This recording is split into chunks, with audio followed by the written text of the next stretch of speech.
Hello, BookTube, and welcome back to the library tour of Doom. This is a tour of my library, book by book, one book at a time.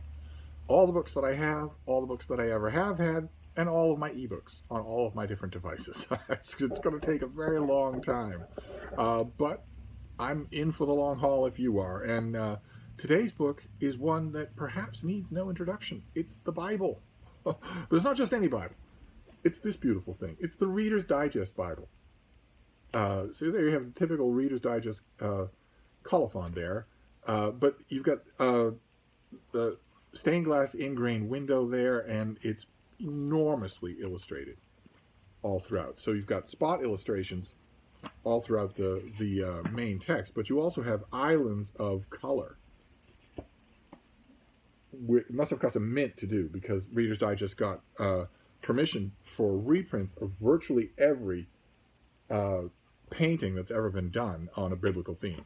Just one after another, with full Reader's Digest explications of what they are, what they're depicting, where they're from, all that sort of stuff. Just incredible. The color islands in here are amazing, but the text also has black and white stuff, including classical. You know, there's William Blake's crappy artwork, but you've got lots of other things too, including woodblocks, woodcuts there, like that. This is the Revised Standard Edition Bible, and it's the labor of scholarly love that lasted for a long time. This thing took years to produce, as you could tell. And this harks back to the day when Reader's Digest made books like this. Some of you who have who've watched, for instance, Olive at a Book Olive know that she has a great love for Reader's Digest, the old Reader's Digest hardcovers. They are lovely. They're all original artwork. They're all really good in the hand, really solidly made. And maybe just recently you might have seen on Mark Richardson's channel, Richardson Reads, that he scored a huge pile of these things to start a core library for one of his children. Very nice. Very nice. I have a handful of Reader's Digest editions. Some of them are just so beautiful that if you get them, they're going to be the best version that you have. One conspicuous absence that one example like that I don't have is Ben-Hur. Lew Wallace's novel Ben-Hur. Also Quo Vadis. Both of those are beautiful Reader's Digest editions that I don't have. Great seminal old Roman historical novels.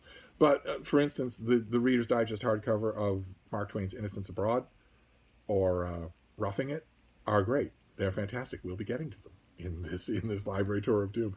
Those other Reader's Digest hardcovers aren't the same size as this thing.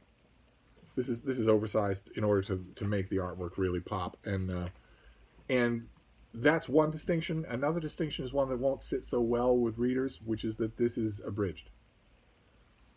It's the New Standard Edition, which is really clear, scholarly, really good edition. This has tons and tons of explanatory material in it. It's not just the artwork, but let me give you an example.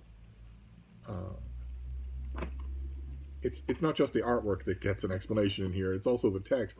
You also have maps as well in full color with elevation shadings. But this is abridged, and that's going to be a deal breaker for a lot of readers. Something like 40% of the Old Testament was removed by the team of editors, and a smaller but still significant portion of the New Testament was also removed. And it's going to seem strange for me to advocate. Certainly, this should not be your only Bible for that.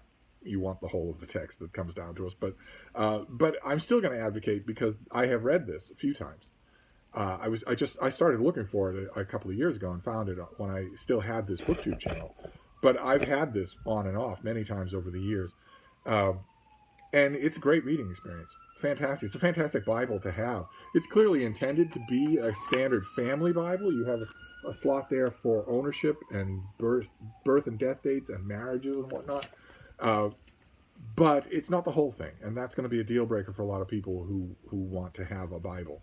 If you find this thing at a yard sale or a library sale for $1, grab it. It's a great Bible to have. It's full of illustrations. That alone is worth the price of what you would pay for this thing in some sort of flea market. It shouldn't be your only Bible, but I found there's a team of editors that did this abridging, And they did a great job. They do a really, really smooth, intelligent job. I'm not advocating that you have an abridged Bible, but they don't get much better than this. Uh, and it's a thing that goes hand in hand with this old conception of Reader's Digest. They used to have a very bookish editorial crew. Those Reader's Digest hardcover editions that I talked about are really good editions of their works. They're really well done, and so is this. It's just naturally the seeking mind. If you're familiar with the Bible, if you're really familiar with the Bible, you're reading along in here, you're going to notice the minute something as old and familiar to you as the back of your hand is suddenly not there. And yet, I would hope you would have the critical objectivity enough to recognize that it's a fairly smooth experience.